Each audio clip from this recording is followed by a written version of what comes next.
ఎటు చూడాలి?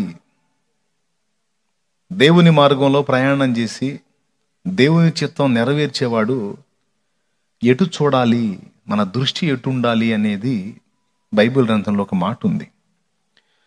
హెబ్రీ పత్రిక ఒకసారి మీరు తీయండి, 12వ అధ్యాయము 2వ వచనం.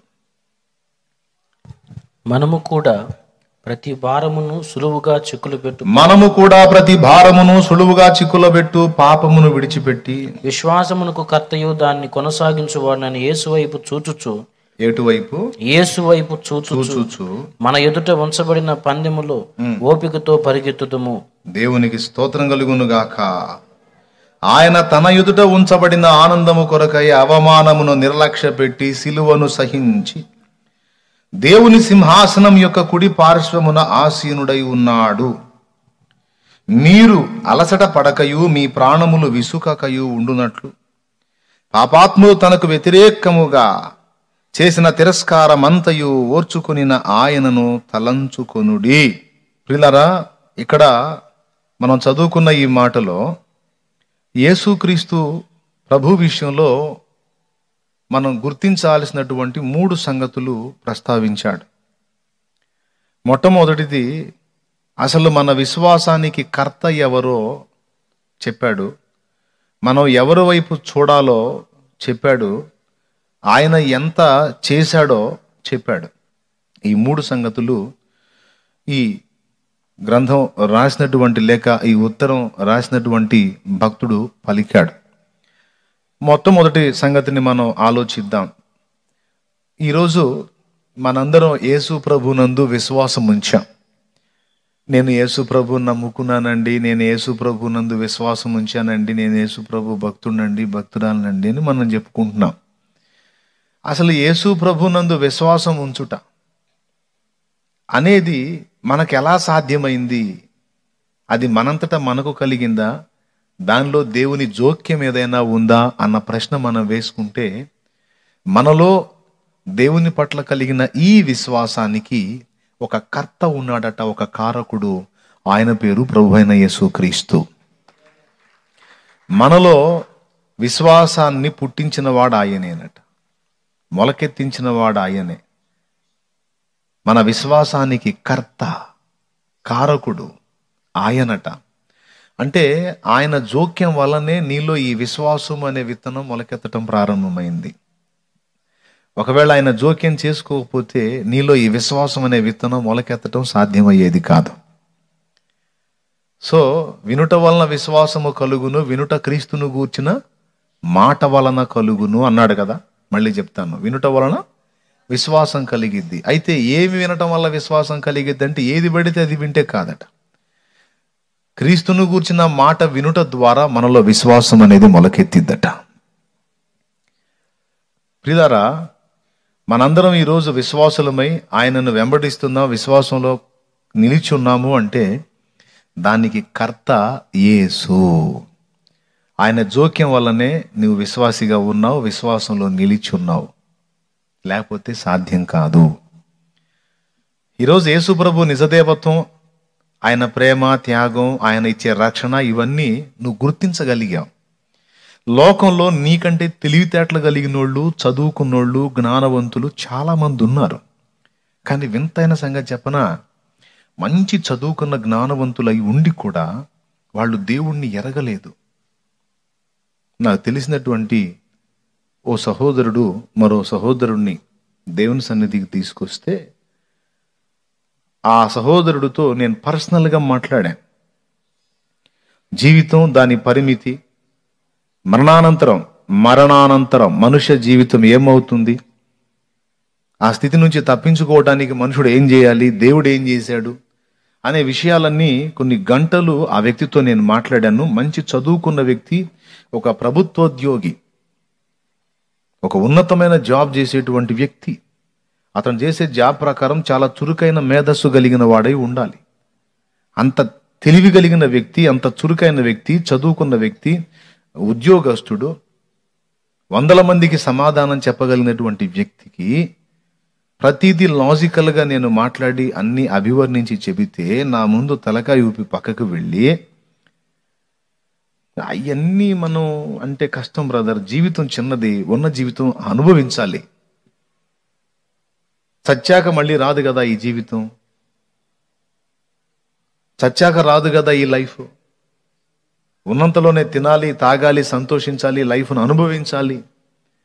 కాబట్టి ఇక ఏదో వాళ్ళు చెప్తా ఉంటారు, అవన్నీ మనం వింటే కష్టమైపోతుంది, మనం సన్యాసత్వంలోకి వెళ్ళిపోవాల్సి వస్తుందని నేను ఇంతసేటు మాట్లాడితే ఈ విషయాలన్నీ విని పక్కకి వెళ్ళి వీసుమంత విశ్వాసాన్ని వాడు కనపరచలేకపోయినాడు.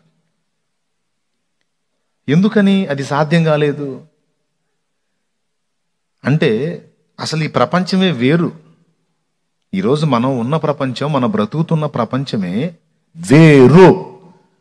దీన్ని గుర్తించటం, ఇందులోనికి ప్రవేశించటం, ఇందులో కొనసాగటం అందరికీ సాధ్యం కాదు. ఇరుకు మార్గమున ప్రవేశింప పోరాడండి, అనేకులు దానిలో ప్రవేశింప జూతురు గాని వారి వలన కాదు. విశాల మార్గంలో చాలా మంది ఆల్రెడీ నడుస్తూ ఉన్నారు. అందులో నడిచేవాడు ఇరుకు మార్గంలోకి రావాలి అంటే దేవుడు జోక్యం చేసుకొని వాని హృదయ స్థితిని బట్టి వాణ్ణి సంధిస్తే తప్ప అంత తేలిక కాదు యేసయ్య మార్గంలోకి ఒకడు రావటం. నేను చాలా బాధపడ్డాను. దేవా, 3 గంటలు మా ఇంటి తిన్నాడు వాడు, పిచ్చి పిచ్చి ప్రశ్నలని అడిగాడు, అన్నిటికీ ఆన్సర్ చేశాను, చెప్పిందల్లా కరెక్టే, నిజమే అన్నాడు. ఇంత బాగా అన్నీ ఒప్పుకొని నా టైం అంతా 3 గంటలు తిని వాడేంటి తండ్రి జీవితం అనుభవించు రాజా అంటున్నాడంట. ఏమిటి నాయనా, నా కష్టమంతా వ్యర్థమేనా అంటే దేవుడు నాకు చెప్పిన మాట ఏమిటంటే, నువ్వు మాట్లాడావురా, నువ్వు ఎన్నన్నా మాట్లాడు, వాని మనోనేత్రాలు నేను వెలిగించకపోతే వాడు నువ్వు చెప్పే మాటలు అర్థం చేసుకోవటం సాధ్యం కాదు అన్నాడు. ఎందుకు అర్థం కాదు ప్రభువా, నేను తెలుగే మాట్లాడాను, తెలుగోడే. నేను మోటోడైతే పాపం చదువు లేనోడు అనుకోవచ్చు, బాగా చదవరి మంచి ఉద్యోగస్తుడు, 100 మందికి సమాధానం చెప్పగలిగినోడు అయ్యి ఉన్నాడు కదా. ఏంది ప్రభు అంత వెరితనంగా మాట్లాడాడేంటి అంటే, వాని మనోనేత్రములకు యుగ సంబంధి యగు దేవత గుడ్డితనం కలిగజేసింది. కాబట్టి వాడు ఏ కాడికి దృశ్య ప్రపంచాన్ని చూస్తాడు కానీ నువ్వు చెప్పేటువంటి విశ్వాసం ద్వారా చూసే అదృశ్య ప్రపంచం వాడికి కనపడదయ్యా. మరి అది వాడికి కనపడాలంటే ఏం చేయాలి ప్రభు అంటే, నేను యాక్షన్ తీసుకోవాలి వాడి విషయంలో. మరి తీసుకోవచ్చుగా ప్రభువా, చాలాసార్లు వాడిని దర్శిస్తున్నా, అందులో భాగంగానే నీ ద్వారా కూడా వాడిని సంధించా, కానీ ఇంకా వాడు పక్వానికి రాలా, టైం ఉందిలే. అర్థమైందా మీకు నేను చెప్పింది? వెయిట్, కొంచెం ఆగురా, కొద్దిగా ఆగురా, వాడిని నేను చదువు చేస్తా. ఒక్కొక్కడు చదువు అవుతాడు, క్లైమాక్స్లోనన్నా చిక్కుతాడు, ఒక్కొక్కడు అసలు చిక్కనోడికి అంతే సంగతులు. కానీ ఏ ఒక్కడిని వదిలిపెట్టాడండి దేవుడు. ఎన్ని అవకాశాలు ఉంటే అన్ని అవకాశాల ద్వారా ప్రతి వ్యక్తిని సంధిస్తానే ఉంటాడు. నిజమైన వెలుగు ఉండెనో అది లోకంలోనికి వచ్చుచు ప్రతి మనుష్యుని వెలిగించుచున్నది. దేవునికి స్తోత్రం కలుగును గాక. కొందరునో లేకపోతే ఒకరినో ఇద్దరునో 100 మందినో కాదు, ప్రతి మనుష్యుని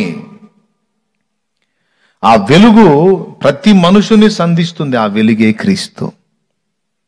నేను లోకమునకు వెలుగునై ఉన్నాను, చీకటిలో నడుచువాడు తాను ఎటుపోవచ్చున్నాడో ఎరుగడు, ఇదిగో నేను లోకమునకు వెలుగై ఉన్నాను అన్నాడు యోహాను సువార్తలో. దేవునికి మహిమ కలుగును గాక. అప్పుడు నాకు కనువిప్పు కలిగింది. ఓహో ప్రభువా, అంటే కళ్ళు లేని వాడికి నేను కలర్ చూపించడానికి ట్రై చేసినట్టు ప్రభునా. ఎస్, అంతే.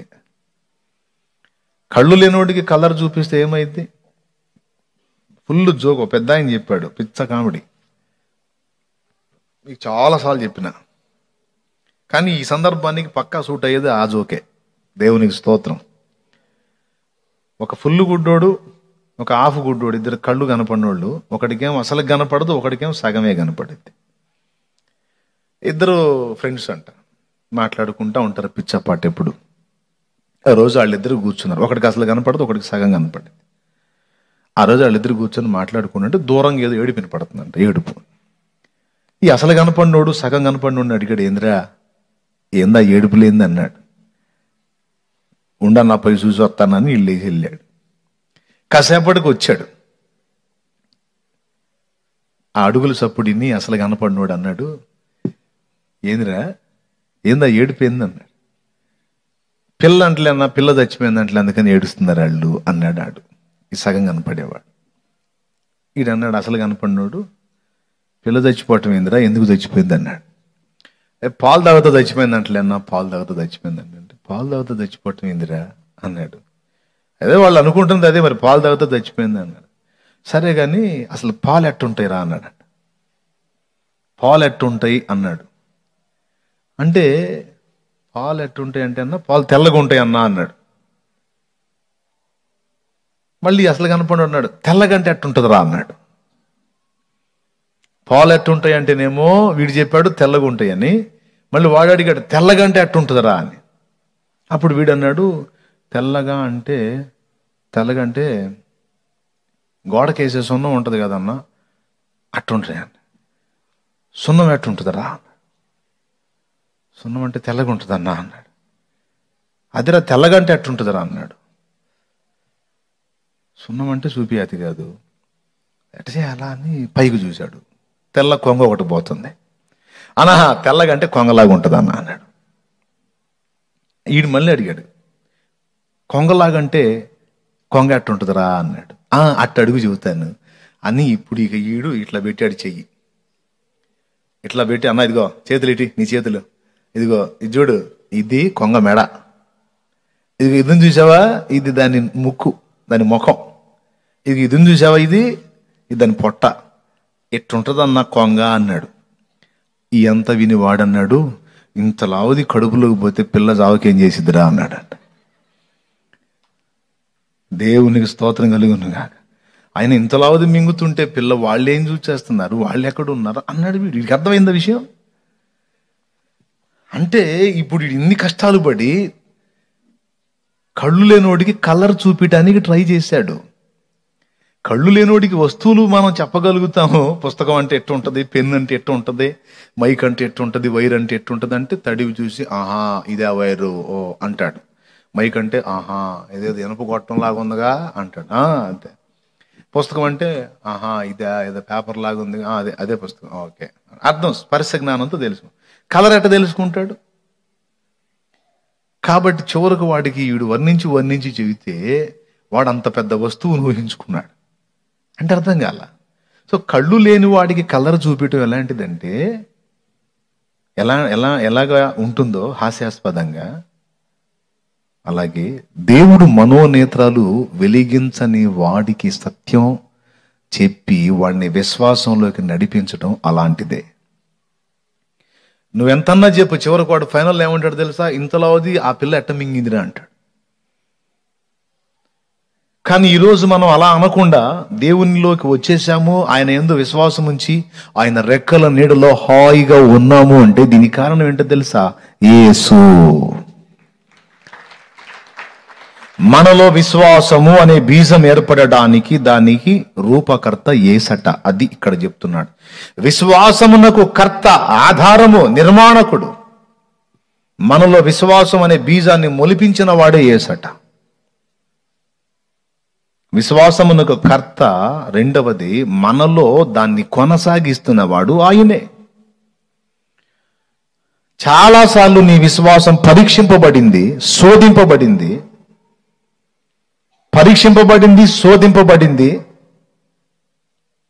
దేవుడు పరీక్షించాడు, అపవాది శోధించాడు. నిన్ను శోధించడానికి దేవుడు అప్పగించాడు, అనుమతించాడు. అయినా నీ విశ్వాసం పాడుగాలేదు, నీటికి స్థిరంగా ఉంది, దేవుణ్ణి హత్తుకొనే ఉంది, దేవుని వదిలి వెళ్ళిపోలేదు. దానికి కారణం కూడా యేసయ్యేనట.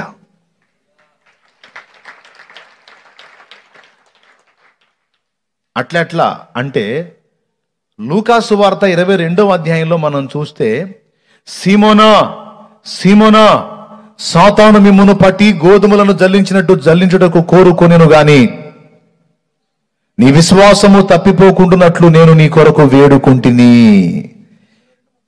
22వ అధ్యాయం 31వ వచనంలో ఉంటుంది, సాతాను మిమ్మును పట్టి గోధుమలను జల్లించుటకు కోరుకొనెను గాని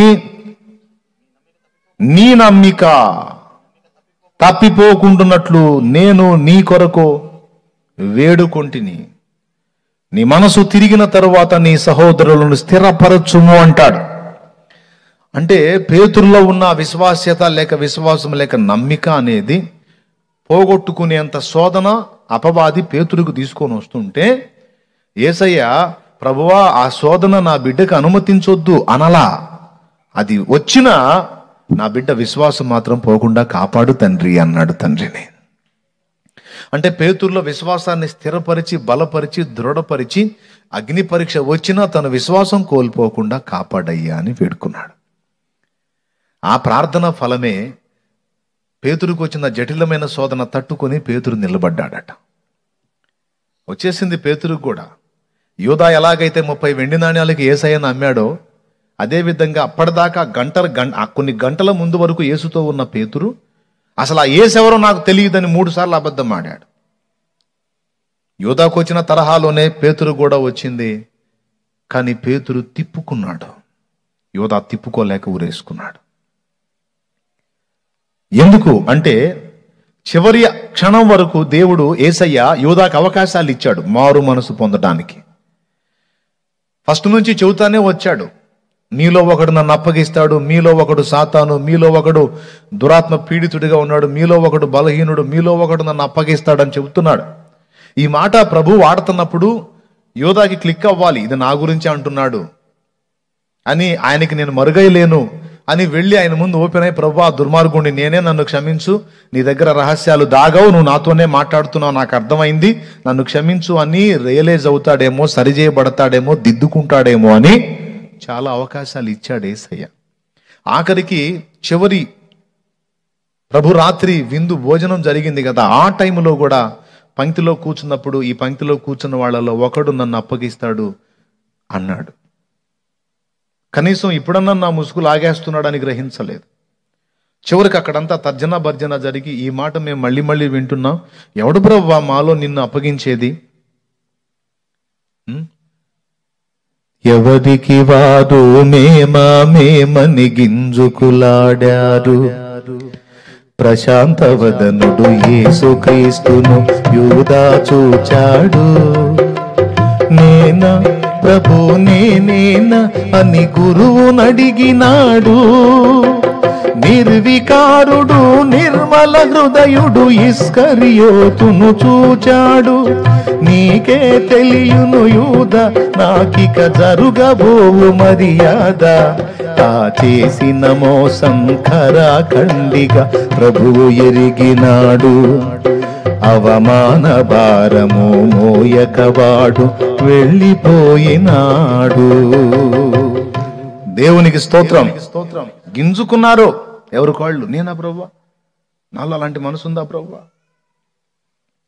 అంటే ఆయన ఏం మాట్లాడటల్లా, చూస్తున్నాడు. ఇంకా నాడు మారు మనసు పొందుతాడు, ఇప్పుడన్నా దిద్దుకుంటాడు.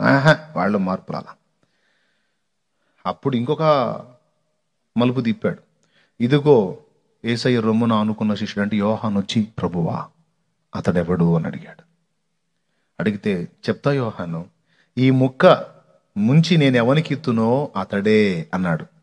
అప్పుడన్నా యోధా క్లిక్ అవ్వాలి.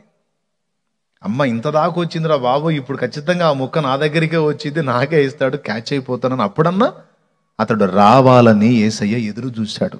ఆయన ఎంత నీతిమంతుడో చూడండి. అవతలి వాని లోపాన్ని ఎరిగుండి కూడా వాని గుట్టు బయట పెట్టలేదు నా యేసయ్య. అన్నిసార్లు మీలో ఒకడని చెప్పకపోతే ఈ యోధాగాడు మామూలోడు కాదు, వీడు నన్ను నమ్ముతాడు అనొచ్చుగా. అలా అంటాడా ఆ నీతిమంతుడు? అనడు. అమ్మ కొంతమంది నాయనో ఇంత దొరికిందంటే అవతల వాళ్ళ దగ్గర ఇక బాకా కూడా అక్కర్లా. ఇందు మూలంగా 50 మందికి తెలియజేయటం ఏమనగా,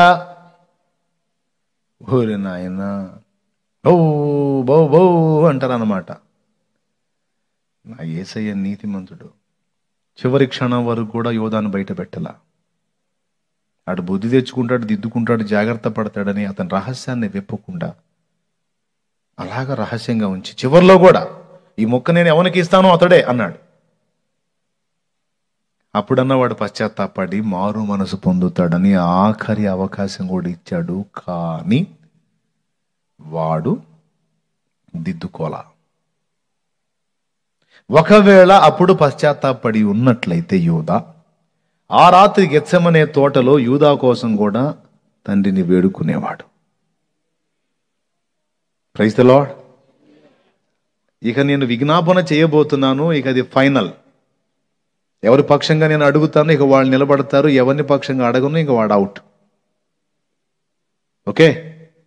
కాబట్టి ఆ గెత్సెమనే తోటలోకి ప్రార్థన వెళ్ళడానికి ముందు ఈ పస్కా విందు జరిగింది. జరిగినప్పుడు చివరిసారిగా హెచ్చరించాడు, యూదా ఇదే ఫైనల్. మారు మనసు పొందడానికి ఇప్పటికే చాలా అవకాశాలు నీకు ఇచ్చాను.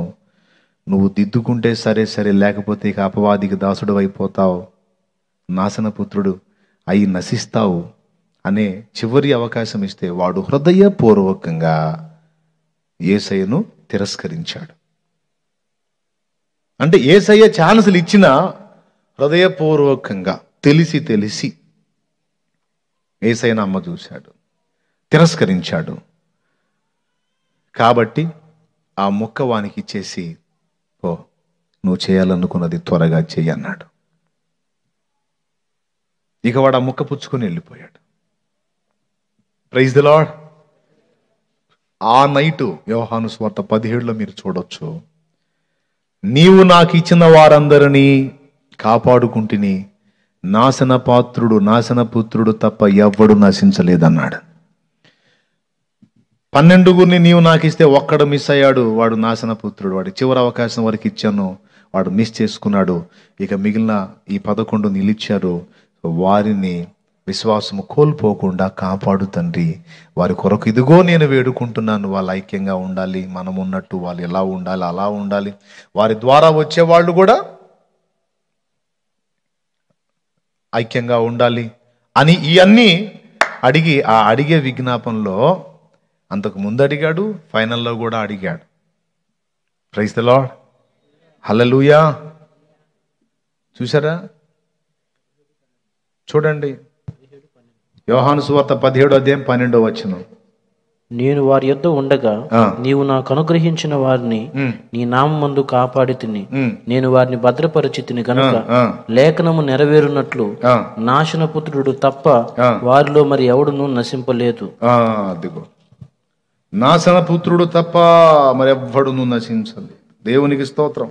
ఇక్కడ కూడా మీరు లూకాసు వార్త 22 చూస్తే పస్కా విందు అయిపోయిన తర్వాత చెప్తున్నాడు, సీమోనా సీమోనా సాతాను పట్టి మిమ్మల్ని గోధుమలను జల్లించినట్టు జల్లించడానికి కోరుకున్నాడు. అంటే ప్రత్యేకంగా ఆయన ప్రార్థన చేశాడు. ఈరోజు నీ విశ్వాసం నా విశ్వాసం ఇంకా ఇన్ని శోధనలు వచ్చి కూడా నిలిచి ఉంది అంటే మనం అవిశ్వాసంలో పడిపోకుండా, అవిశ్వాసం కాకుండా విశ్వాసంలో నిలిచి ఉన్నాము అంటే అది మన గొప్పతనం కాదు, మన పనితనం కాదు, మన పక్షముగా అక్కడ విజ్ఞాపన చేస్తున్నాడు. ఈరోజు మనందరి విశ్వాసం, కొంతమందిని చూడండి, మీరు చాలా శ్రమలో ఉంటారు, చాలా ఇబ్బందిలో ఉంటారు, చాలా నష్టపోయి ఉంటారు, కానీ విశ్వాసంలో బలంగా ఉంటారు. నాకు ఆశ్చర్యం, అమ్మ అంతలా శోధన వచ్చింది వాళ్ళకి, అసలు విశ్వాసం వదిలేసి ఎక్కడున్నాడు దేవుడు అనాలి వాళ్ళు. వాస్తవంగా కాదు, యేసయ్యకే స్తోత్రం అని ఎలా అనగలుగుతున్నారు? అసలు వీళ్ళు ఇక్కడి మనుషులా, లేకపోతే ఏమైనా వేరే ప్రపంచం నుంచి వచ్చారా, ఏంటి అసలు వీళ్ళు అనిపిస్తుంది నాకు. కానీ అంత కఠినమైన శ్రమ వచ్చిన వాళ్ళ విశ్వాసానికి ఏ ఢోకా లేకుండా అలా ఎలా ఉండగలిగారు అంటే ఇక్కడ చెప్పాడు, దాన్ని వారిలో కొనసాగిస్తున్నవాడు యేసే అన్నట. మొలిపించిన వాడే ఆయన, కొనసాగిస్తున్నవాడు కూడా ఆయననట. ఎలా కొనసాగిస్తున్నాడు అంటే కఠినమైన శ్రమల పాలైన, శోధింపబడిన వారి విశ్వాసము పోగొట్టుకోకుండా వారి పక్షంగా వారు కొరకు అక్కడ తండ్రి కుడి పార్శ్వమున విజ్ఞాపన చేస్తున్నాడు ఆయన. తండ్రి, వారి విశ్వాసం కోల్పోయే ప్రమాదం ఉంది, వారి విశ్వాసాన్ని కాపాడు, వారికి మనోనిబ్బరాన్ని దయచేయి, వారి విశ్వాసాన్ని స్థిరపరచు తండ్రి అని వేడుకుంటున్నాడు. గనుకనే ఎన్ని ప్రతికూల పరిస్థితులు వచ్చినా నీ విశ్వాసం, నా విశ్వాసం ఇంకా నిలిచి ఉంది. దీనికి కారణభూతుడు ఎవరు? యేసయ్య. మనలో విశ్వాసాన్ని మొలకెత్తించిన వాడెవరు? అసలు ఎవరి మూలంగా మనలో విశ్వాసం ప్రారంభమైంది? యేసయ్యే. ఆయన కూర్చున్న మాట వినటం వల్ల మనలో విశ్వాసం అనేది స్టార్ట్ అయింది. అందుకే చెప్పేది ప్రకటించండి, ప్రకటించండి, ప్రకటించండి. యేసుని గురించి మాట్లాడండి, యేసుని గురించి ప్రకటించండి, యేసుని గురించి చాటించండి అని ఎందుకు తెలుసా వాక్యంలో చెప్తుంది. నువ్వు ప్రకటిస్తూ ఉంటే ఆ మాట వానికి వెళ్ళి వినబడినప్పుడు వారి చెవికి వెళ్ళినప్పుడు ఆన్ ది స్పాట్ క్యాచ్ కాకపోయినా తర్వాత అయినా ఆ మాట వాని హృదయంలో ఉంటుంది కదా. నువ్వు చెప్పాల్సిన విధంగా వాడికి చెబితే ఇటు నుంచి ఇటు దులిపేసినట్టు ఉంటాడు, కానీ కాదు. దేవుడు ఆ మాటని వాని ఆంతర్యంలోకి వచ్చేటట్టు చేస్తాడు. అది వాని హృదయంలో ఉంటుంది. కొద్ది కాలానికి అది మొలకెత్తటం ప్రారంభమైంది. చాలామంది అనుకుంటారు, నేను సువార్త చెప్పగానే డింగుమని ఇక నా వెంటబడి వచ్చి డింగని మునిగి బాప్తిజం పొందాలనుకుంటారు. అది జరగదు, టైం పట్టిద్ది. నువ్వు ఎదురు చూస్తావు, ఆశపడతావు, చెప్పేశాను ఇంకొచ్చేసేయాలి, బాప్తిజం పొందేసేయాలని. ఏంటది? ఏ రైతైనా విత్తనం చల్లిన వెంటనే పంట కోయటానికి ఎదురు చూస్తాడా? చూడడు. సో నువ్వు చల్లావు, ప్రార్థన చెయ్యి. చల్లావు, ప్రార్థన అనే నీరు పోయి కొద్ది కాలానికి అందులోంచి అంకురము ప్రారంభమవుతుంది, వస్తుంది. ఎందుకంటే నువ్వు ప్రకటించింది దేవుని వాక్కు, అది నిష్ఫలమై తిరిగి రాదు. హల్లెలూయా. దేవుడు నాకు చెప్పాడు, ఏరా నేను సువార్త చెప్పాను, వాడేంది ప్రభువా మళ్ళీ అట్లా మాట్లాడాడని తెగ ఫీల్ అవుతున్నావు. విత్తనం చల్లిన వెంటనే మొక్కలు కనపడవురా భూమి మీద, అదే నేల కనపడిద్ది, అలానే ఉన్నట్టు కనపడిద్ది. కొద్ది కాలం తర్వాత కదా మొక్క ప్రారంభమయ్యి ఆ నేల ఆకృతిని మార్చేది. Praise the lord. కాబట్టి కొంచెం నిరీక్షించున్నానా అని చెప్తాడు. ప్రభువునందు నా ప్రయాస వ్యర్థం కదా. అందుకే నేను చెప్పింది, నేను చల్లిన ఏ విత్తనం వ్యర్థం కాలేదు అని. పూర్తి నిశ్చయితతో ఎలా చెప్పానంటే, నాకు చెప్పి నిరీక్షణ ఇచ్చి మరి వాటిని మొలిచేటట్టు చేసి ఎంతోమంది జీవితాలను రక్షణలో నడిపించుకున్నాడు నా యేసయ్య. అది ఇప్పుడు చెప్పండి, అసలు మనలో విశ్వాసం అనే విత్తనం మొలకెత్తడానికి కారణం ఎవరు? ఇంతవరకు ఎన్నో ఆటుపోట్లు వచ్చినా అది తొలగిపోకుండా నిలిచి ఉండడానికి కారణం ఎవరు?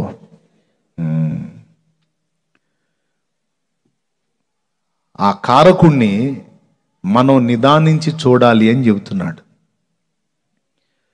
ఆయన వైపు చూడు, ఎందుకంటే అసలు కథానాయకుడు ఆయనే.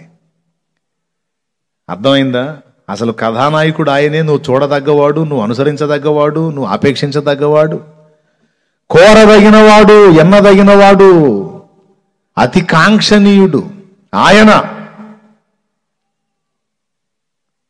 ఇక ఆయన పక్కన పెట్టి నువ్వు ఎటు వెతికినా నీకు లోపభూయిష్టమే కనపడిద్ది, కానీ సంపూర్ణత్వం ఎక్కడా కనపడదు.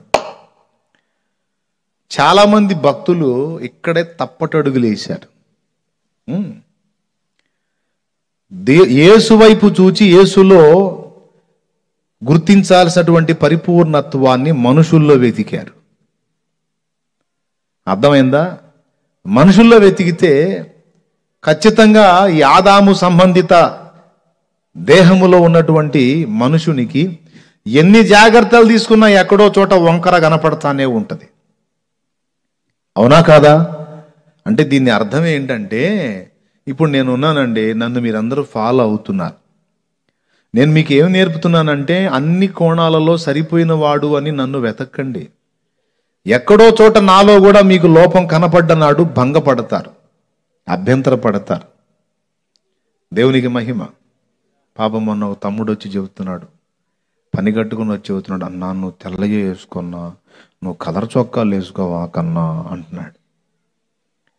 పాపం దిగులు పడి బ్రతిమాలి చెబుతున్నాడు, అన్నా నువ్వు కలర్ వేసుకోవా కన్నా, నువ్వేమో అనుకోవద్దన్నా, నువ్వు తెల్లగా వేసుకున్నా అంటున్నాడు. ఎందుకు తమ్ముడా?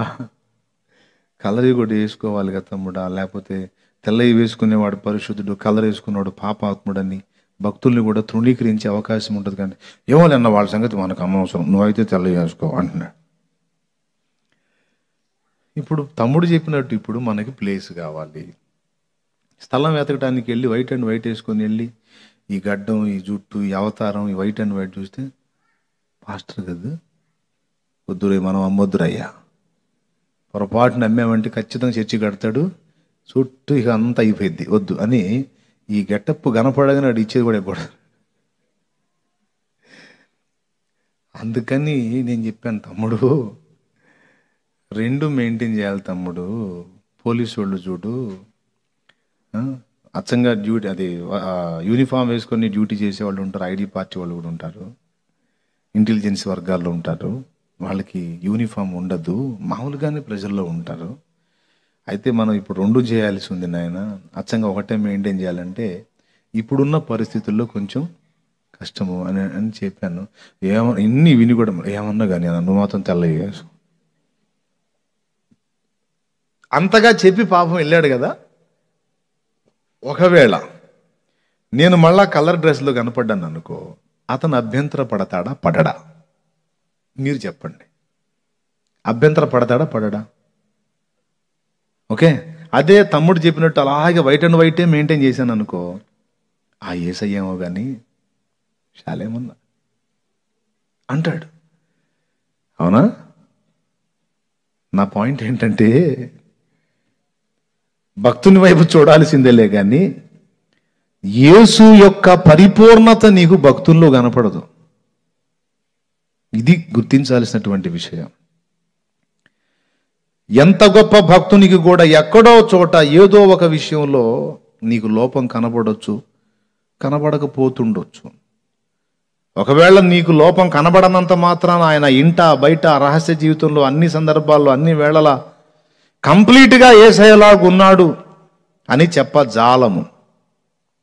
స్తోత్రం, హల్లెలూయా. ఎవరో అడిగారు, ఎవరో అన్నారు, శాలేమన్నా ఎంత దీనుడో, అసలు ఎంత వినయం కలిగినోడో, ఎంత సాత్వికుడో అని నన్ను ప్రశంసించి మాట్లాడితే నేను మెల్లిగా చెప్పాను, మా ఆవిడని అడగండి ఆ సంగతి అని. దేవునికి స్తోత్రం, హల్లెలూయా, హల్లెలూయా. అప్పుడప్పుడు విజయ్ కూడా ఆ డోస్ తింటా ఉంటాడు, విజయ్ని కూడా అడగండి చెబుతాడు అని. అంతే కదండి. బాహ్య జీవితంలో నేను మిక్కిలి సాత్వికుని వలె మీకు గోచరమైనా కనిపించిన, నా ఆంతరంగిక జీవితంలో నా భార్య ఏదన్నా చిరాకు చేస్తే కోపడుతుండొచ్చు, తమ్ముళ్ళు ఏదన్నా చెప్పిన మాట కరెక్ట్గా చేయకపోతే కోపం వస్తుండొచ్చు. అవునా? ఒక్కోసారి ఆడుకుంటారు, మామూలుగా ఆడుకోరు, అప్పుడు ఇక నాలో క్రౌర్యం రేగుతుండొచ్చు. ఒకసారి ఒక సహోదరుడు అది కూడా చూసి, అసలు ఏంది అంత కోపడుతున్నావు ఏంది నువ్వు అని పెట్టాడు కామెంట్. ఏమిరా బాబు, నేను మనిషిని కదా, నేనేమన్నా ఇంకొకట, నేను మనిషిని, నాకు కోపం ఉంటుంది. న్యాయమైన కోపం ప్రదర్శించవచ్చు, అన్యాయంగా కోపపడకూడదు, అది పాపం అయింది.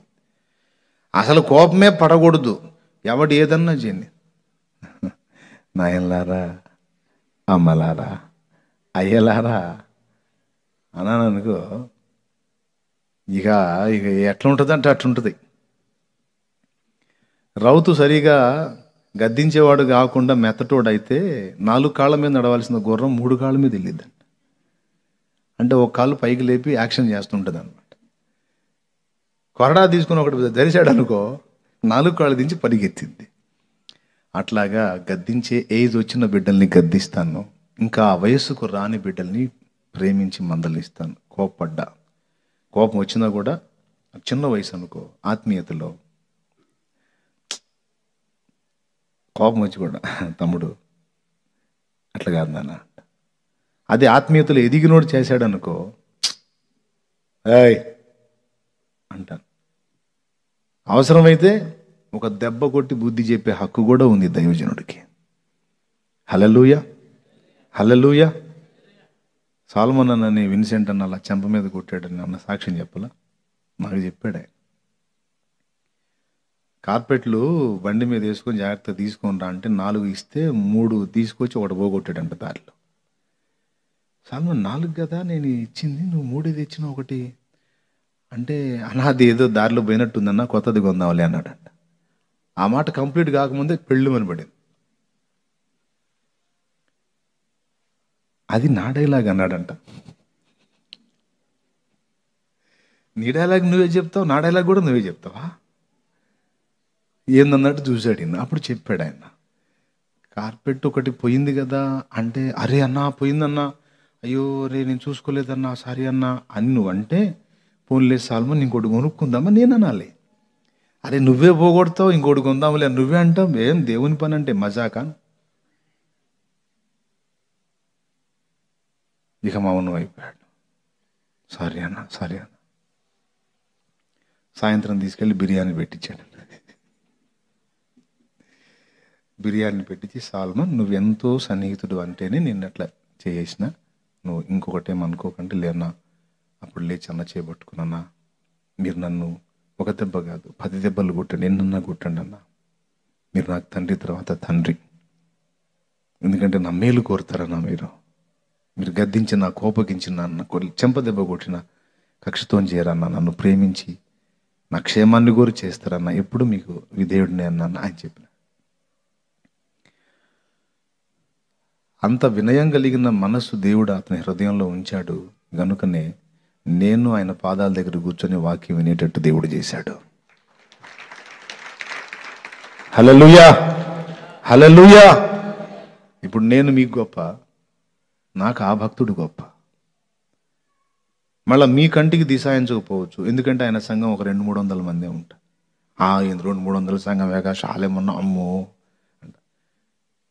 నేను చేసే పరిచర్యను బట్టి మీకు నేను గొప్ప, కానీ నేను ఆయన పాదాల ముందు కూడా కూర్చొని వాక్యం విన్నాను. మీకు గొప్ప అయిన వాడినైనా నన్ను తీసుకొచ్చి ఆయన పాదాల ముందు కూర్చోబెట్టాడంటే అతని వినయాన్ని దేవుడు ఆమోదించాడా లేదా, ఆశీర్వదించాడా లేదా?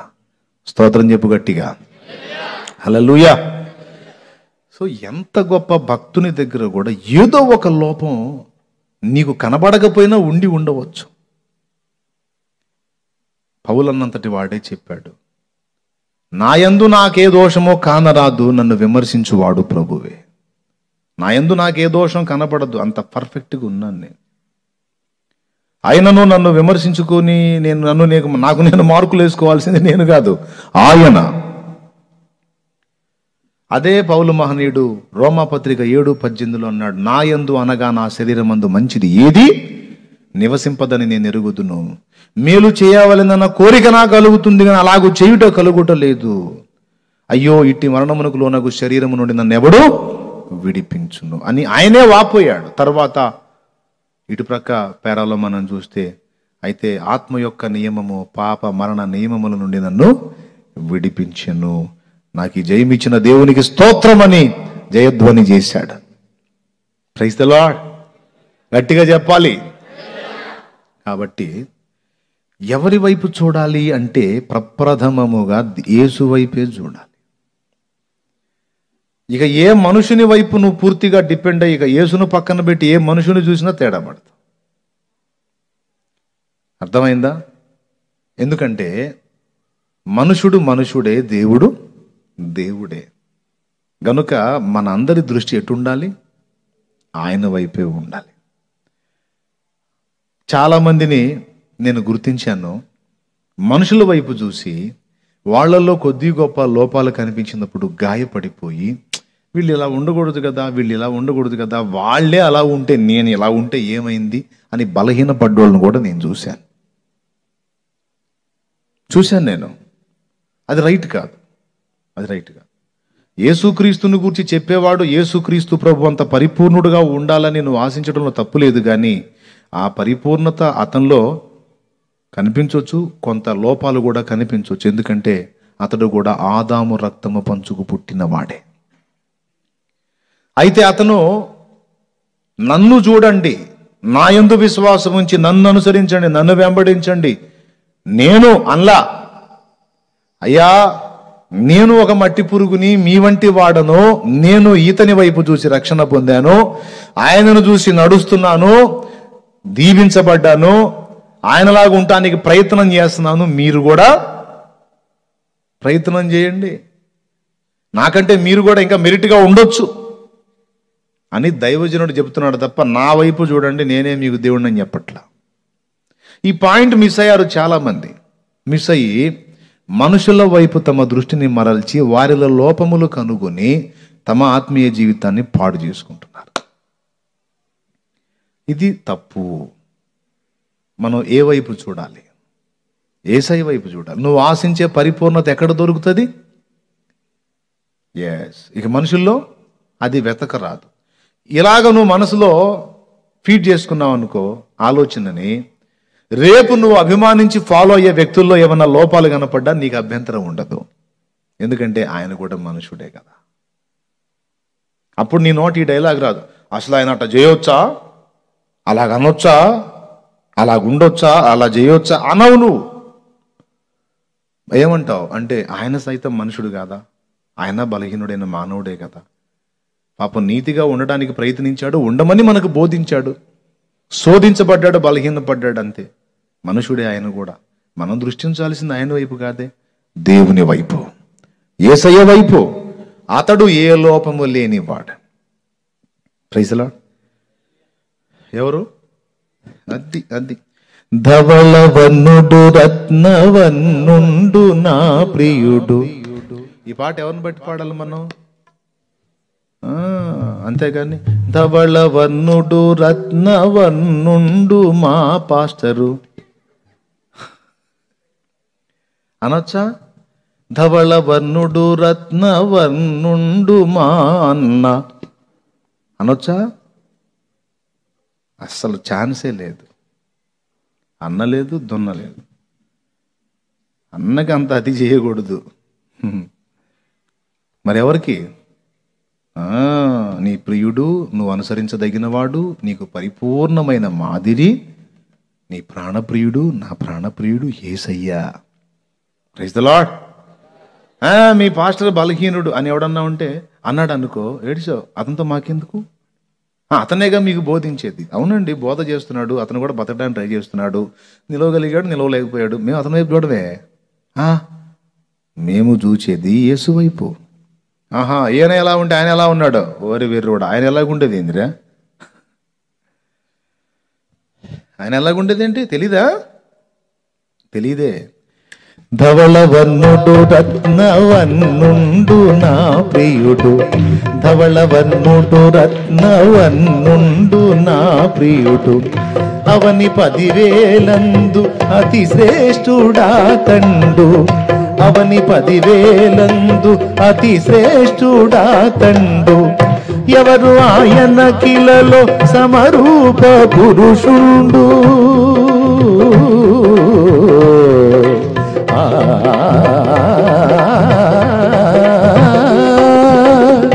ఎవరు ఆయన కిలలో సమరూప పురుషుండు.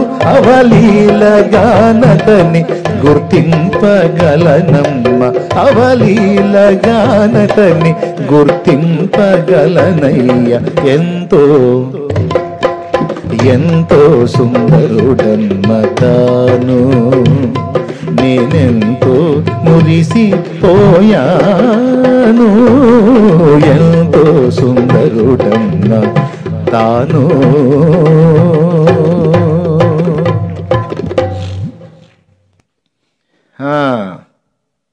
అటన్నమాట నువ్వు చూసేది.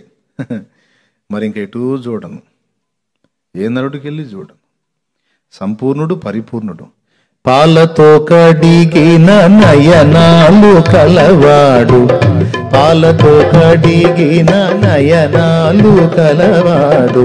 విలువగు రతనాల వలె పొదిగిన కనులు. విలువగు రతనాల వలె పొదిగిన కనులు. కలుషము కమలాల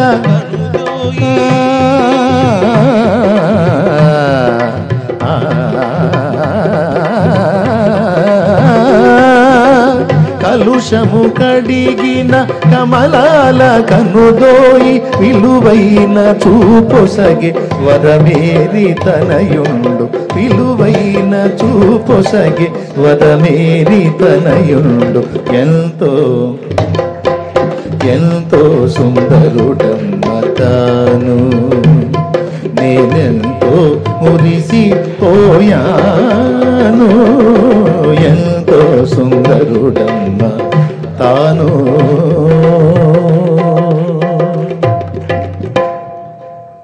ఏ లోపము లేనివాడు.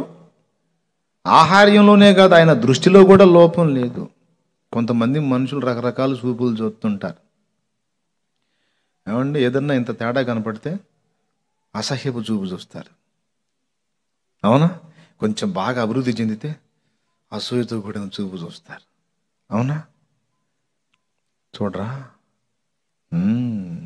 అసూయ చూపులు, అసహ్యత చూపులు కదా, రకరకాల చూపులు. కానీ ఆయన చూపుల్లో అలాంటిది ఉండదు. కలుషము కడిగిన కమలాల కనుదోయి. మనకున్న దృష్టిలోపాన్ని కూడా సరిచేసి ఎలా చూడాలో నేర్పేవాడు ఆయన. విలువైన చూపొసగే వరమేరి తనయుడు. మామూలు చూపు కాదు, విలువైన చూపు. ఎవరిని ఎలా చూడాలో అలా చూసే చూపు. దేవునికి స్తోత్రం కలుగును గాక. మరి ఆయన ఎక్కడ, మనుషుడు ఎక్కడ? అందుకే ఇక్కడ చెప్పాడు హెబ్రీ పత్రిక, ఎటు చూడాలి నువ్వు? అంతే. ఆయనతో ఈక్వల్ చేసి అయ్యగారిని చూస్తావా? అయ్యగారు ఎక్కడ, ఆయన ఎక్కడ? ఏదో కొద్ది గొప్ప విషయాల్లో నీకేదన్నా క్యాచ్ అవుతాడేమో కానీ యేసుకు కలిగిన సంపూర్ణతకు సమానమైన సంపూర్ణత దైవజనుల్లో నువ్వు చూడాలి అని వెతికితే కొన్ని లోపాలు తప్పకుండా నీకు కనబడుతుండొచ్చు. కనబడినప్పుడు నువ్వు అనాల్సింది ఏంటంటే, ఇంకా పరిపూర్ణతలోకి రాలేదు, వస్తే బాగుండని ప్రార్థన చేయాలను నువ్వు. ఇంకా ఆయన పరిపూర్ణతలోకి రావాలి ప్రభువా, మేము కూడా రావాలి, అందరూ నీ వైపు చూసి నీ వలె మారాలి. అవునా? నా ఆశ కూడా ఆయనలాగా ఉండాలనే కానీ కొన్నిసార్లు కొన్ని చోట్ల ఉండలేకపోతున్నా, ఉండాలని తప్పిస్తున్నా. అది ఒక దైవజనుని ఆవేదన. Praise the lord. కాబట్టి అందరికీ ఉపయోగపడుతుందని చెప్తున్నాను. కూర్చున్న మీకు భవిష్యత్తులో ఉపయోగపడవచ్చు, లైవ్లో ఉన్న వాళ్ళకి కూడా. కొంతమంది మా అయ్యగారు సరిగా లేడండి, మా అమ్మగారు సరిగా లేదండి, అసలు వాళ్ళు అలా ఉండొచ్చా, ఇలా ఉండొచ్చా అని గాయపడుతుంటారు. నేను చెప్తున్నా, అయ్యగారు దేవుడా, అమ్మగారు దేవుడా, ఏమీ కాదు, వాళ్ళు కూడా నీలాంటి రక్తమాంస శరీరము కలిగిన వారే, వారిలో కూడా ఆదాము బ్లడ్ పనిచేస్తుంది. కాబట్టి అయ్యగారు లేదు, అమ్మగారు లేదు, పెద్ద అయ్యగారికి వెళ్ళి చూడు, ఎడు చూడు, యేసు వైపు చూచు, ఇంకెటు చూసినా నువ్వు తేడా పడతావు. దేవునికి మహిమ కలుగును. కాబట్టి దేని విషయంలో చూడాలని చెప్తున్నాను? యేసయ్యకి పరిపూర్ణత విషయములో యేసు వైపే చూడాలి. అలాగే నువ్వు చేసే పనిలో సఫలత విషయంలో, ప్రోత్సహించే విషయంలో కూడా ఆయన వైపే చూడాలి. మనుషుల వైపు చూసావనుకో, మనుషు సైకాలజీ రకరకాలుగా ఉంటుంది. కొంతమంది ప్రోత్సహిస్తే కొంతమంది కృంగదీస్తారు. అందుకే ఏదన్నా చేస్తే దీని గురించి దేవుడు ఏమనుకుంటున్నాడు అన్నది ఫస్ట్ వెతుక్కో. మనుషులు ఏమనుకుంటున్నారని వెతికావంటే ఖచ్చితంగా తేడా పడతావు. మనుషులు అనుకోవాలి, మనుషులు ప్రశంసించాలి, మనుషులు గొప్ప అనుకోవాలన్న కోణంలో నువ్వు క్రియ చేస్తే ఖచ్చితంగా దెబ్బ తింటావు. నువ్వు ఏది చేసినా దీన్ని గూర్చి నా ప్రభువేమనుకుంటున్నాడు అన్న కోణంలో చూడు. Praise the lord. అప్పుడు నీ కార్యంలో సఫలత ఉంటుంది. నిజంగా నీకు ప్రోత్సాహం ఆయన వైపు నుంచి లభిస్తే అది గొప్ప ధన్యత. మనుషులు రకరకాలండి. మనుషులకి వెళ్ళి చూస్తే రకరకాలుగా ఉంటుంది పరిస్థితి. ఒకసారి ఒక యథార్థ సంఘటన చెప్తా మీకు. ఒక సోదరి, ఆమె చిన్ననాటి నుంచి ఈ నటన విషయంలో చాలా ఆసక్తి కలిగిన వ్యక్తి. రియల్గా జరిగినటువంటి సంఘటన. అంటే ఈ నటించడంలో రకరకాల యాక్షన్స్ ఉంటాయి. అయితే ఈమె నేర్చుకున్నది ఏంటంటే, ఈమె పనితనం ఏంటంటే, కొన్ని గంటలు బొమ్మలాగా అలానే ఉంటుంది. ఆమె అందులో మంచి నైపుణ్యం కలిగినటువంటి స్త్రీ. ఓ రోజు ఓ ఫంక్షన్ జరుగుతూ ఉంది. అక్కడ ఈమె ప్రోగ్రాం ఏర్పాటు చేశారు. అక్కడ ఆ ఫంక్షన్కి వచ్చినటువంటి వాళ్ళందరూ అది అయిపోయిన తర్వాత ఈమె ఉన్న ప్రదేశానికి వస్తారు. అక్కడ ఈమె ఓ బొమ్మలా నిలబడింది. సమయం 6 గంటలు. సమయము 6 గంటలు. 6 గంటల సేపు నేను బొమ్మలా నిలబడతా. ఇకేం కదలను. ఇక బొమ్మ ఎంతో నేనంతే అని అలాగా రకరకాల ప్రోగ్రామ్స్ ఇచ్చి ఆ రోజు అక్కడ జరిగే ప్రోగ్రాంలో ఒక అద్భుతమైన సవాల్ విసిరింది.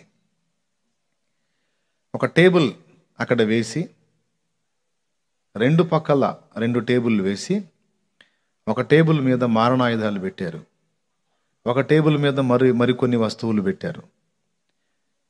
మధ్యలో ఏముంది, కొంచెం ఆమెకు దూరంగా ఆ ప్రక్క ఈ ప్రక్క వస్తువులు పెట్టారు. ఇక ఆమె బొమ్మలాగా నిలబడింది. ఆమె పాదాల దగ్గర ఒక పేపర్ రాయబడి ఉంది. అందులో ఏముందంటే 6 గంటల సేపు నేను ఇలా నిలిచి ఉంటాను, మీరు నన్ను ఏమైనా చేయొచ్చు. ఇక్కడ ఈ పక్క మారణాయుధాలు ఉన్నాయి, ఈ పక్క ఈ వస్తువులు ఉన్నాయి, ఇక్కడున్న వాటితో మీరు నన్ను ఏమైనా చేయొచ్చు, ఎలాగైనా మీరు నన్ను చేయొచ్చు. మీరు నన్ను ఏం చేసినా పూర్తి బాధ్యత నాదే, నేనే పర్మిషన్ ఇస్తున్నాను, మీరేం చేసినా నేను కదను అని ఒక సవాల్ అక్కడ రాసుంది పేపర్ మీద. ఇక ఆమె బొమ్మలాగా నిలబడింది. ఇక అందరూ వస్తున్నారు. వచ్చిన వాళ్ళు చూస్తా చుట్టూ తిరిగి రకరకాలుగా ఆమెని తాకి కదిలించి తిప్పలు పడుతున్నారు. ఆమె అలానే ఉంది. ఆమెని కదిలిస్తున్నారు, చేతిని ముందుకు అంటున్నారు, కాళ్ళని అట్లా అంటున్నారు. వాళ్ళు కదిలించినప్పుడు కదిలినా మళ్ళా తన స్టిల్లోకి తను వచ్చేస్తుంది. తను మాత్రం ముఖంలో ఏ మార్పు లేకుండా అలానే ఉంది. ఆ ముఖంలో అదే ఆమె పనితనం. ఆ ముఖంలో విషాదం కానీ, ఆనందం కానీ, బాధ కానీ ఏ ఫీలింగ్స్ చూపించకుండా ఒక బొమ్మ ఎలా ఉంటుందో అలా ఉంటానే. ఇది సవాల్. ఇలాగా 6 గంటలు అంటే 2ంటికి ఆమె టైం ముగించబడింది. అంటే ఏ టైంలో నిలబడి ఉండాలి ఆమె? నైటు 2 గంటలకి ఆ టైం ముగించబడింది. అంటే ఎన్నింటికి? 8 గంటలక? 10, 11, 12, 8, 9, 10, 11, 12, 2 గంటలు అంటే 6 గంటలు అంటే 8 గంటలకి. 8 గంటలకి అలా నిలబడింది. 6 గంటలు అంటే 2 వరకు నైటు. అక్కడ ప్రోగ్రాం అయిపోయింది. ఇక మొత్తం ఇక్కడికి వచ్చేసారు. వచ్చి ఆ పేపర్ చదివి ఆమె చుట్టూ తిరిగి రకరకాలుగా హేళన చేయటం మొదలుపెట్టారు. తర్వాత కొంతమంది ఆమెని కాళ్ళు చేతులు పట్టుకొని తీసుకొచ్చి ఎత్తి కింద పడేశారు. తర్వాత అక్కడి నుంచి తీసుకెళ్ళి మళ్ళా నిలబెట్టారు. వాళ్ళు పక్కకి వెళ్ళారు. మరికొంతమంది వచ్చారు, ఆమె ముఖం మీద కొట్టారు. ఫీలింగ్స్ మారిపోతాయి బాధను బట్టని. ఏం మరలా అలానే ఏ ఫీలింగ్ లేకుండా బొమ్మలాగుంది. అదే కదా మరి ఆమె పనితనం.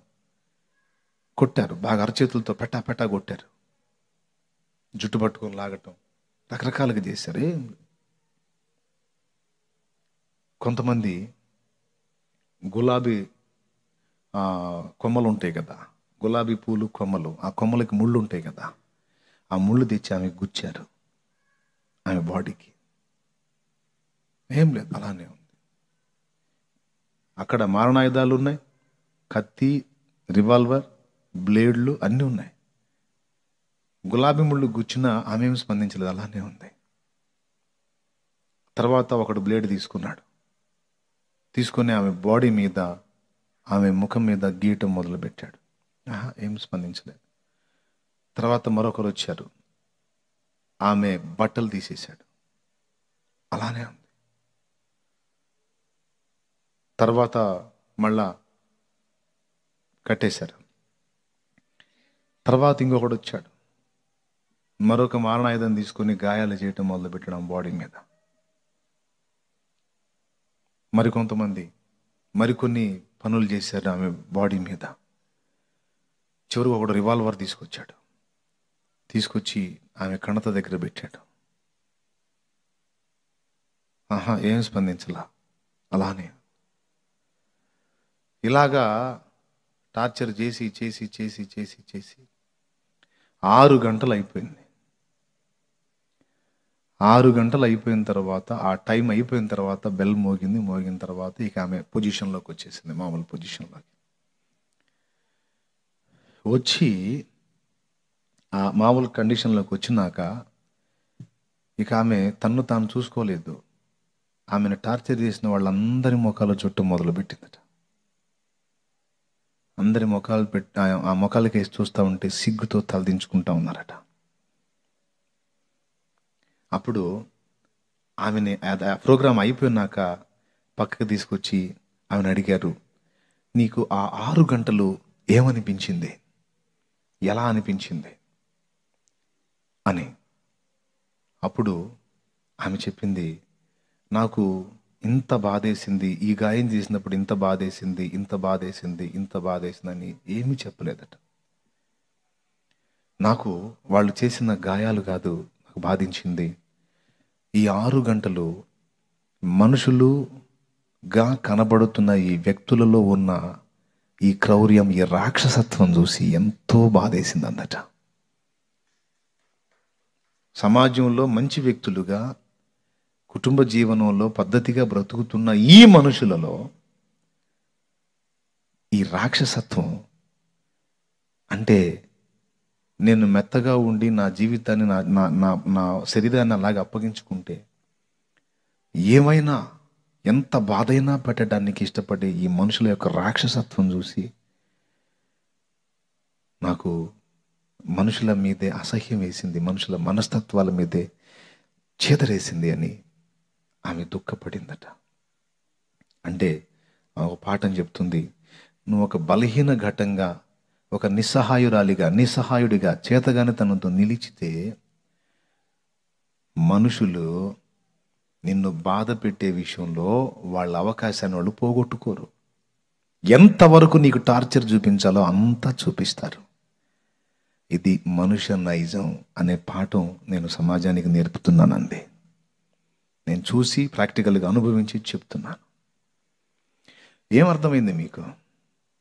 ఆమెను అలా ఎందుకు చేయాలి? ఆమె తన వంటి ప్రాణి కాదా? తన వంటి మనిషి కదా?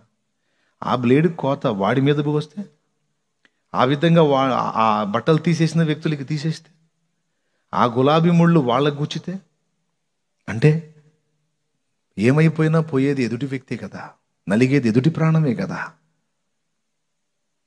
అని ఎదుటి వ్యక్తి మెత్తగా ఉండి తను తాను అప్పగించుకుంటే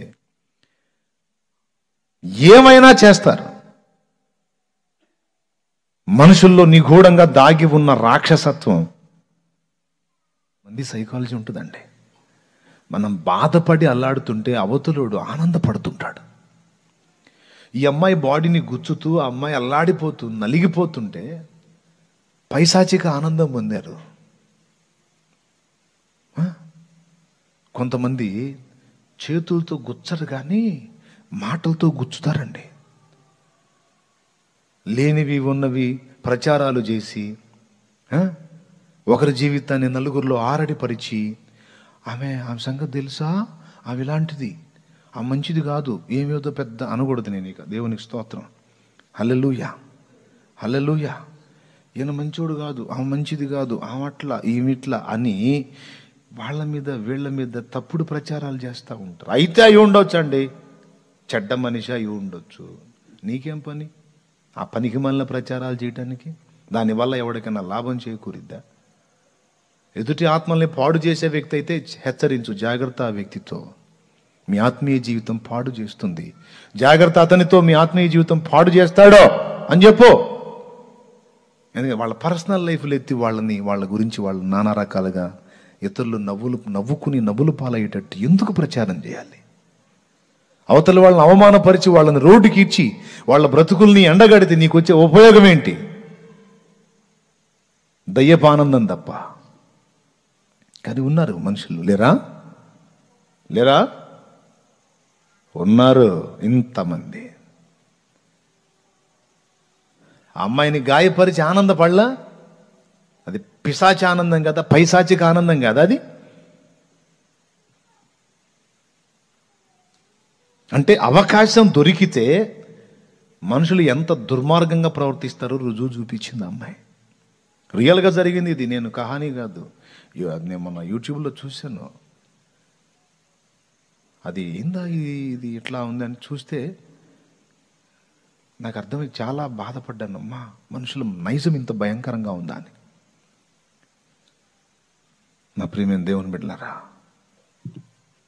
చూడొద్దు, మనుషుల వైపు చూడొద్దు, ఆనుకోవద్దు, వాళ్ళ మీద ఆధారపడద్దు.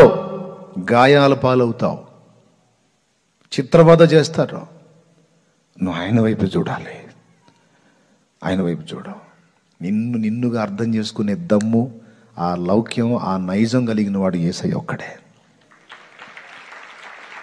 తప్పు చేయమని నిన్ను ప్రోత్సహించట్లా, తప్పుడు బ్రతుకులో కొనసాగమని ప్రోత్సహించట్లా. యేసు చెప్పిన ఆ మాట మళ్ళా గుర్తు చేస్తున్నా. ఇక నువ్వు పాపం చెయ్యుకొని చెడు నడత నడవద్దుమా. మారు మనసు పొంది దేవుని వైపు చూడ. నువ్వు మారా అని చెప్పిన, నేను మారాను రా బాబు, మారానమ్మా అని చెప్పిన నమ్మరో మనుషులు. ఓ సంవత్సరాలు పట్టిద్ది. యేసయ్యతో కూర్చున్నాను, నేను మార్చుకున్నా ప్రభాను, నా బంగారు తల్లిరా, నువ్వు మారుతావమ్మా అని ముద్దాడకపోతే అప్పుడు అడుగు. నువ్వు మారావమ్మా, నేను నమ్ముతున్నా తల్లి అంటాడు యేసయ్య. మనుషుడు అంటావు అదొక వేషం అంట. యేసయ్య అంటాడా? యేసు వైపు. దేవునికి మహిమ. తమ్ముడో ఎటు చూడాలి? మనం నేర్చుకోవాలి ఇది. దేనికి చూడాలి? పరిపూర్ణతకు ఆయనే, ప్రేమకు ఆయనే, ఆదరణకు ఆయనే, అర్థం చేసుకోవటానికి ఆయనే, ప్రోత్సహించడానికి ఆయనే. నిలబడి పరిగెత్తుతున్నోని కృంగదీసే మాటలు మనుషులు మాట్లాడతారు, కృంగిన వారిని లేవనెత్తే మాటలు యేసు మాట్లాడతాడు. బాగా పరిగెత్తేవాడిని కూడా వెనక్కి లాగి నిరుత్సాహపరిచి పడద్రోసే మాటలు మనుషులు మాట్లాడితే, కృంగిపోయిన వాడిని సైతం లేవనెత్తే, లే ఏమైంది, ఎందుకట్లా డీలా పడ్డావు, నేను నీకు తోడై ఉన్నాను, లే నేను నిన్ను ఆశీర్వదిస్తాను. అంటే ఈ మాటలన్నీ చెప్పి మనుషుల్ని ద్వేషించమని నేను చెప్పట్లే.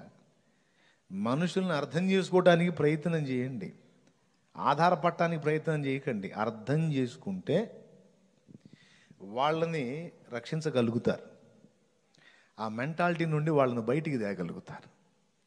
ఆ రాక్షసత్వాన్ని వారిలో తొలగించి దేవత్వాన్ని వారిలో నింపడానికి మీరు ప్రయత్నించి సఫలత పొందగలుగుతారు. అర్థమైందా? మనుషుల్ని చదవాల మనం. మరి సేవ అంటే ఒట్టిగుందా? మనుషుల్ని వాళ్ళ జీవితాల్లో చదవాలి. ఎన్ని రకాలుగా ఉంటుంది అనుకున్నా. కాబట్టి మనం 2 సంగతులు ఈ రాత్రి నేర్చుకున్నాం. ఇంకో సంగతి ఉంది, టైం అయిపోయింది. మొదటిది ఏంటి? అసలు విశ్వాసానికి కర్త, అది మనలో స్థిరంగా నిలిచి నేటి వరకు కొనసాగటానికి కారకుడు యేసయ్యే. మనం చూడాల్సింది ఎవరి వైపు? దేనికి చూడాలి?